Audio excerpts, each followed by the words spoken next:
하나님의 은혜와 사랑과 평강이 오늘 하루도 충만하기를 주의 이름으로 축복합니다. 출애굽기 25장 1절 말씀은 여호와께서 모세에게 말씀하여 이르시되로 시작을 합니다. 그때부터 하신 하나님의 말씀이 오늘 말씀으로 끝이 납니다. 그러나 성막에 관한 말씀이 완전히 끝난 것이 아니라 1차 말씀이 끝난 것이죠.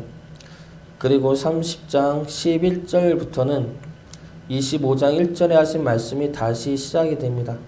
바로 여호와께서 모세에게 말씀하여 이르시되로 시작해서 2차 말씀이 시작이 됩니다. 그리고 이러한 말씀으로 나누어 보면 6차까지 하나님은 말씀하십니다. 그러나 1차의 말씀은 길지만 2차부터 6차까지는 말씀이 짧습니다. 그리고 6차까지의 말씀은 31장에서 끝이 납니다. 2차부터 6차까지 하신 하나님의 말씀은 성막을 짓기 위한 환경을 조성하는 것입니다. 성막 봉사를 위한 환경 조성이죠. 이 말씀은 내일부터 보도록 하겠습니다. 오늘 말씀은 1차로 하신 하나님의 말씀에서 마지막 말씀입니다. 1차에서 하신 하나님의 말씀은 성막 만들기이죠. 성막 만들기는 두 부분으로 나눌 수 있다고 하였습니다. 실제 성막을 어떻게 만들어야 하는지에 관한 말씀과 그 성막을 회막이 되게끔 섬기는 말씀으로 나눌 수 있습니다.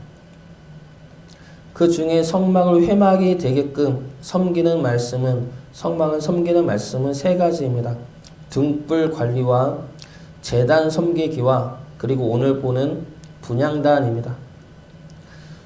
등불 관리와 제단 섬기기와 분향단에서 중요한 것은 회막, 즉 하나님과 만남이 이루어지는 것입니다.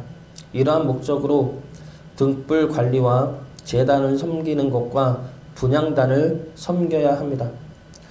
하나님을 만나기 위해서이기도 하지만 하나님이 먼저 우리와 만나기를 원하십니다. 그래서 이러한 말씀을 통해 섬김을 통해 만나 주신다 약속하시는 것이죠.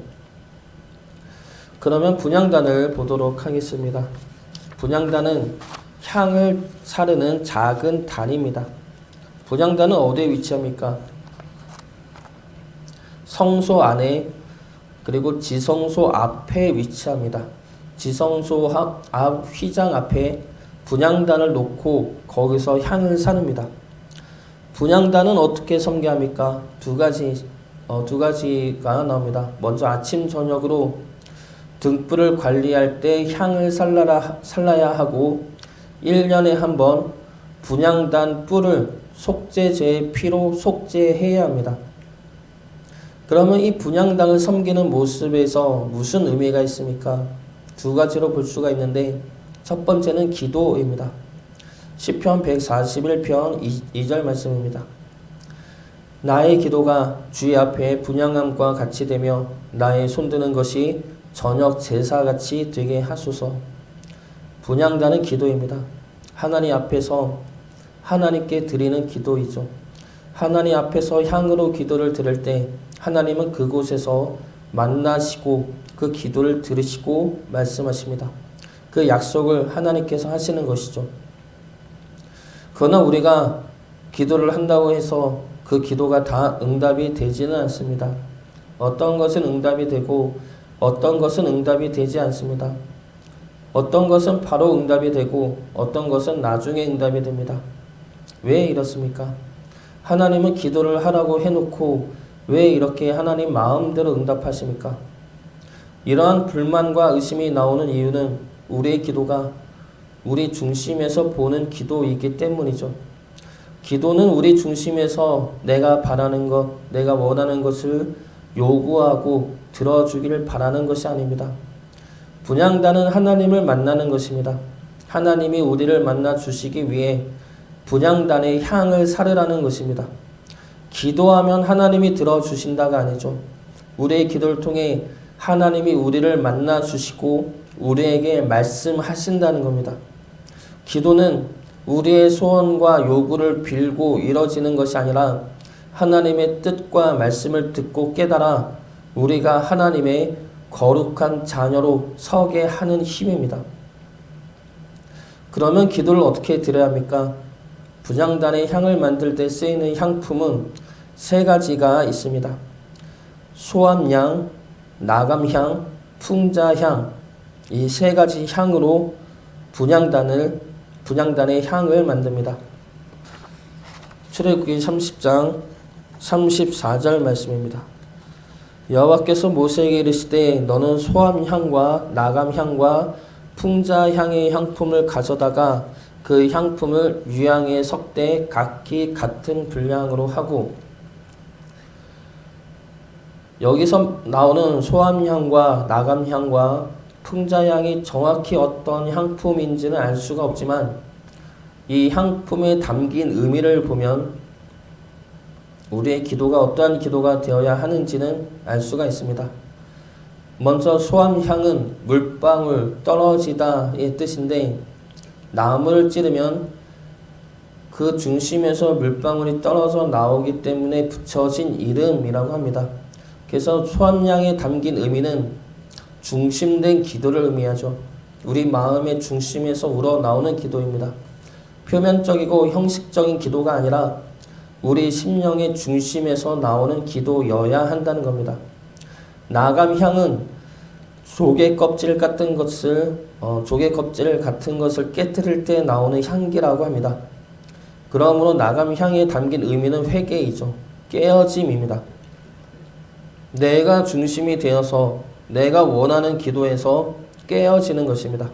그리고 그 깨어진 자리에 하나님의 말씀이 들려지는 기도를 의미합니다. 풍자향은 나무의 뿌리에서 나오는 향기입니다. 이 향기의 특징은 기름지다는 것이죠. 기름지다는 것은 윤택함과 여유로움을 의미합니다. 여유로움은 온유함으로 이어지며 이 온유함은 믿음으로 기다릴 때 나올 수 있는 마음입니다. 그래서 풍자의 향에 담긴 기도의 의미는 믿고 기다림입니다. 이 세 가지 향에 담긴 기도의 의미를 보면 내 심령에서 우러나오는 기도, 깨어짐의 기도, 믿고 기다림의 기도입니다. 하나님 앞에서 내 심령의 갈급함을 고백하며 내 자아를 깨트리며 모든 기도에 하나님의 뜻이 이루어짐을 믿고 기다리는 기도가 우리가 드려야 할 기도입니다. 그러면 그 기도를 통해 하나님이 우리를 만나시고 우리에게 말씀하신다는 것입니다. 분향단의 향기는 하나님께 드려지는 기도임과 동시에 또 다른 의미는 하나님 앞에 가리워진 구름의 의미를 가집니다. 레위기 16장 13절 말씀입니다. 여호와 앞에서 분향하여 향년으로 증거궤 속죄소를 가리게 할지니 그리하면 그가 죽지 아니할 것이며, 향으로 피어나는 연기는 하나님을 가려주는 역할을 합니다. 그러므로 제사장이 죽지 않게 하여 주는 것이죠.